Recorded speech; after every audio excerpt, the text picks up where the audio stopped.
जय हिंद साथियों। जो फिलहाल कंट्रोवर्सी कंगना रनौत के एयरपोर्ट पर जो सीआईएसएफ की कांस्टेबल कौर ने मारा था, उसको लेकर जिस तरह के बयानबाजी हो रही है, राजनीतिक बातें हो रही हैं, उससे अलग एक तस्वीर ये है कि ये बहुत बड़ा एक इशारा करता है कि पंजाब और हिंदुस्तान किस तरफ जा रहा है। अभी अभी जो पार्लियामेंट के चुनाव हुए, उसके अंदर अमृतपाल जैसे एक खालिस्तानी, एक अलगाववादी, उसके अलावा इंदिरा गांधी की हत्यारे बेअंत सिंह, उसका लड़के का चुनाव जीतना, और उधर जे.एंड.के के अंदर एक नज़रबंद, तिहाड़ जेल के अंदर बंद एक उग्रवादी का जीतना, ये इशारा कर रहा है कि बहुत सारी ताकतें फिर दोबारा खड़ी होने वाली हैं। अभी जो ताज़ा मामला आया जिसमें कि नवनिर्वाचित कंगना रनौत, जो एक बहुत बड़ी अदाकार, फिल्मी एक्ट्रेस भी हैं, जिस तरह से उनके साथ बदसलूकी की गई, वो उसको साधारण तौर पर ना देखा जाए, उसके पीछे एक बहुत बड़ी बैकग्राउंड है। उनकी मां का पूरा हक है कि वो किसान आंदोलन में भाग लें, किसी भी तरह अपनी बात को रख सकती हैं, परंतु जब वो पूरी ट्रेनिंग के बाद में उनको इतने सेंसिटिव जगह एयरपोर्ट पर लगाया गया है। सीआईएसएफ हिंदुस्तान की बहुत ही प्रीमियर एक एजेंसी है जो सिक्योरिटी के मापदंड पर उसके स्टैंडर्ड्स बहुत हाई माने जाते हैं अक्रॉस द वर्ल्ड। अब सीआईएसएफ की जो तैनाती है वो अब पूरे पार्लियामेंट में होती है। जब से पार्लियामेंट में पिछला जो कांड हुआ जिसमें कि कुछ लोग अनऑथराइज तरीके से घुस गए, उसके बाद तमाम सिक्योरिटी पार्लियामेंट की, लोकसभा, राज्यसभा और पूरे प्रीमिसेस की जो सिक्योरिटी है सीआईएसएफ के हवाले कर दी गई है। दिल्ली नहीं, पूरे इंडिया के तमाम airports, international airport, domestic airport आज सीआईएसएफ के पास हैं। तमाम जो इंडस्ट्रियल यूनिट्स हैं वो उनके पास हैं, चाहे वो डिफेंस से रिलेटेड हैं या केंद्र सरकार और दूसरी सरकारों से संबंध रखती हैं। ऐसे समय में यदि सीआईएसएफ की एक महिला कांस्टेबल यदि एक जानबूझकर, इंटेंशनली, केवल अपनी मां की भावनाओं में बहकर एक एमपी को थप्पड़ मार सकती है, यदि उस महिला के पास या इस तरह के जो तत्व हैं उनके पास यदि असला हो, तो पार्लियामेंट की सिक्योरिटी कितनी खतरनाक तरीके से हो सकती है, ये एक खुला उदाहरण है। साथियों, जब मैं दिल्ली पुलिस में ज्वाइन किया था तो उस टाइम उग्रवाद पूरे पीक पर था। जब ब्लू स्टार ऑपरेशन हुआ तो मिसेज इंदिरा गांधी को यह बताया गया कि आपके साथ बेअंत सिंह और सतवंत सिंह, जो दिल्ली पुलिस से डिप्लॉयड हैं सिक्योरिटी में, इनसे खतरा हो सकता है क्योंकि अमृतसर होकर आए हैं और ऐसी उम्मीद है कि शायद उनका ब्रेन वॉश किया गया होगा। पर मिसेज इंदिरा गांधी, जो एक बहुत बड़े स्टेचर की प्राइम मिनिस्टर थी, पूरा हिंदुस्तान उनकी इज्जत करता है, उनको सुपर प्राइम मिनिस्टर आज भी मानते हैं लोग और हम भी मानते हैं।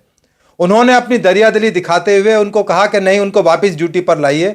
दिल्ली पुलिस उनको वापस सिक्योरिटी में उनको डिप्लॉय किया गया, पीएम सिक्योरिटी में।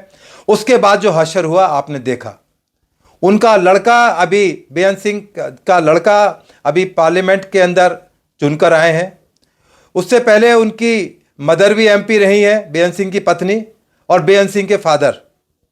तो इस तरह लोगों का पार्लियामेंट के अंदर चुनाव करना, और ये कौन करता है? पब्लिक करती है। पंजाब की पब्लिक ने चुना है, जहां पर आम आदमी पार्टी की सरकार है। आम आदमी के पार्टी के खुद के जो कैंडिडेट थे, वो अमृतपाल जो खालिस्तानी है, उससे हार गए।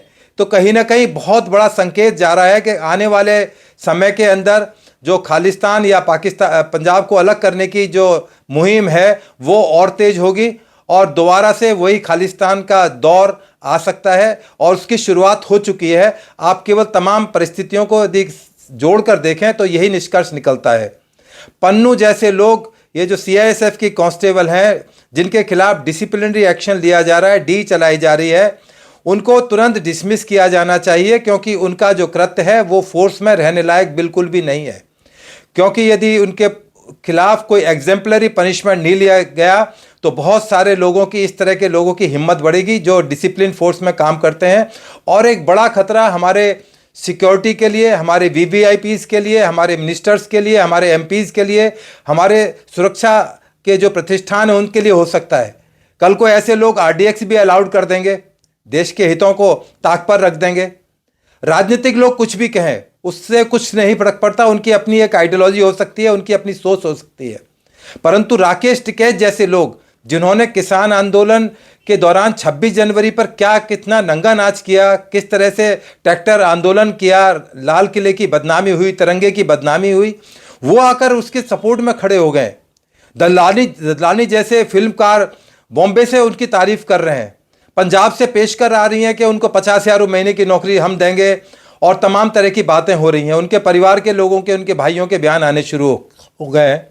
सिमरनजीत सिंह कौर जो अभी अभी निर्वाचित होकर आई हैं, वो उनके फेवर में आ गई हैं। तो ऐसे लोग जब इस तरह की जो इनडिसिप्लिन जो फोर्स के आदमी हैं उनके सपोर्ट में आ जाएं, तो फोर्सेस का क्या हशर होगा ये आप समझ नहीं पाएंगे, क्योंकि इसकी बहुत बड़ी कुर्बानी हमको देनी पड़ेगी।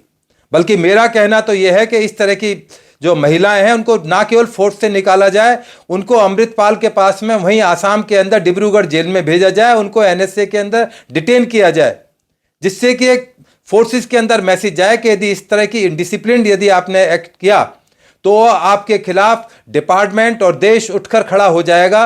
आपको याद होगा कि इस तरह की स्थितियां बन गई थी जब ब्लू स्टार ऑपरेशन हुआ था कि आर्मी बुलानी पड़ी थी दिल्ली के अंदर। दिल्ली पुलिस कंट्रोल नहीं कर पा रही, जिस तरह के दंगे हुए थे उस तरह के दंगों को दहलाने की पूरी कोशिश की जा रही है। अभी कनाडा से, अमेरिका से, यूके से, ऑस्ट्रेलिया से बहुत सारे लोग ट्वीट कर रहे हैं उनके फेवर में। जब किसान आंदोलन हुआ था तो आपने देखा था कि देश से नहीं, पाकिस्तान से और दूसरे कंट्री से बहुत बड़े बड़े ट्विटर हैंडलर खड़े हो गए थे जो उनको सपोर्ट कर रहे थे। तो इसलिए ये बहुत गंभीर विषय है, इसको हल्के से ना लिया जाए। और जो गालियां उन्होंने जिस तरह से एयरपोर्ट पर दी हैं वो तमाम पब्लिक डोमेन के अंदर हैं, वो सबको सुनाई पड़ रही हैं। उसके लिए बहुत बड़े एविडेंस, सबूत की ज़रूरत नहीं है। इसलिए ये जो चीज़ें हैं ना केवल राजनीतिक लोगों को सोचनी चाहिए, बल्कि जो वहाँ पर रूलिंग पार्टी है, आम आदमी पार्टी है, उनको भी एक अलार्म होना चाहिए। परंतु दुर्भाग्य ये है कि बहुत सारे प्रदर्शन वहाँ पर ऐसे हुए विगत में, उनके टाइम में, और आज भी इस तरह की आवाज़ें उठ रही हैं जो उनको लग रहा है कि दबा नहीं पाएंगे। आज नहीं तो पंजाब हमारे हाथ से फिसलता हुआ दिख रहा है। हालांकि फिसल नहीं पाएगा, इस तरह की ताकतें कभी ना पहले कामयाब हो पाई ना अब कामयाब हो पाई। तमाम तरह की खालिस्तान के लिए फंडिंग की जा रही है, तमाम तरह के सोशल मीडिया पर लोग एक्टिव हो रहे हैं। आपने देखा कि किस तरह से फोर्स के अंदर भी इस तरह के लोग इस तरह के मिसकंडक्ट कर रहे हैं जिनकी सज़ा अक्षम्य है। इसलिए मैं बार बार रिपीट कर रहा हूं कि इस महिला के खिलाफ स्टर्न और एग्जाम्पलरी पनिशमेंट दिया जाए, और ददलानी जैसे लोग और जिस तरह के राकेश टिकैत जैसे लोग और इस महिला जो कांस्टेबल है, इसके खिलाफ जो इंटेलिजेंस ब्यूरो हैं उनको निगाह रखें कि किन लोगों से मिल रही हैं, कौन कौन इनके बारे में ट्वीट कर रहे हैं, किस तरह की बातें सोशल मीडिया पर की जा रही हैं। वो तमाम तरह की जब इन्वेस्टिगेशन और तमाम चीज़ें रहेंगी तो ये देश सुरक्षित रह सकता है। अदरवाइज हालात बद से बदतर हो सकते हैं। ये एक मेरी और मेरे साथियों की तरफ से, जो रिटायर्ड दिल्ली पुलिस के साथी हैं, उनकी तरफ से एक चेतावनी भी है और एक सुझाव भी है कि वक्त रहते जागने में ही भलाई है। आने वाला समय बहुत बड़ा चैलेंज बनकर निकलेगा, ना केवल दिल्ली के लिए, पूरे हिंदुस्तान के लिए, पंजाब के लिए, जे.एंड.के के लिए। क्योंकि जो ये जे.एंड.के और पंजाब का जो कॉम्बिनेशन, डेडली कॉम्बिनेशन बनता दिख रहा है, वो आने वाले टाइम में बहुत बड़े खतरे का संकेत दे रहा है। यदि कुलवंत कौर मैडम को यदि कोई इस तरह की चीज़ें करनी है तो रिज़ाइन करें, राजनीति ज्वाइन करें और अपनी बात को समाज में रखें। उनकी बात समाज एक्सेप्ट करेगा या नहीं करेगा, परंतु डिसिप्लिन फोर्स में इस तरह की चीज़ें अक्षम्य हैं। मैं डीजी सीआईएसएफ से और गृह मंत्रालय से रिक्वेस्ट करूंगा इस महिला को जल्दी से जल्दी डी समाप्त करके और इसको एग्जाम्पलरी पनिशमेंट देके नौकरी से निकाला जाए और इसके ऊपर निगरानी रखी जाए, क्योंकि बहुत सारे लोगों ने इसके ऊपर स्टेक लगा रखा है कि किसी भी तरह से इस लेडी को भी उसी तरह अमृतपाल की तरह और बेअंत सिंह के लड़के की तरह इसको भी पार्लियामेंट में ना भेज दें। तो इसलिए लोगों को अपने इमोशंस को कंट्रोल में रखना है, इस तरह के लोगों के बहकावे में नहीं आना है। क्योंकि मेरे बहुत सारे सिख दोस्त जो पुलिस में थे, दिल्ली पुलिस में थे, जब 84 राइट्स हुए तो उसके बाद में सिक्योरिटी में उनकी पोस्टिंग बंद कर दी गई। कितना दर्द भरा मामला था कि हमारे सिख साथी जो मेरे साथ ट्रेनिंग करे थे उनको पोस्टिंग नहीं दी गई और आज भी उनको सिक्योरिटी में पोस्ट करने से पहले सोचा जाता है। तो ये तमाम चीज़ें इंडिकेट करती हैं और सिख कम्युनिटी एक वॉरियर कम्युनिटी है, देश की उन्होंने हिफाजत की है और आज भी बहुत एक से एक बढ़िया रत्न हमारे पास मौजूद हैं। मैं राजनीतिक पार्टी नहीं हूं, मैं नाम नहीं लेता राजनेताओं का, परंतु उन्होंने अपनी जो देश के प्रति जो भावनाएं हैं, देशभक्ति है, समय समय पर दिखाई है। मैं उम्मीद करता हूं कि जो सरकार है इसके बारे में बहुत सीरियसली विचार करेंगी, जिससे कि ऐसे लोगों पर तुरंत और प्रभावी एक्शन हो सके। जय हिंद साथियों, नमस्कार।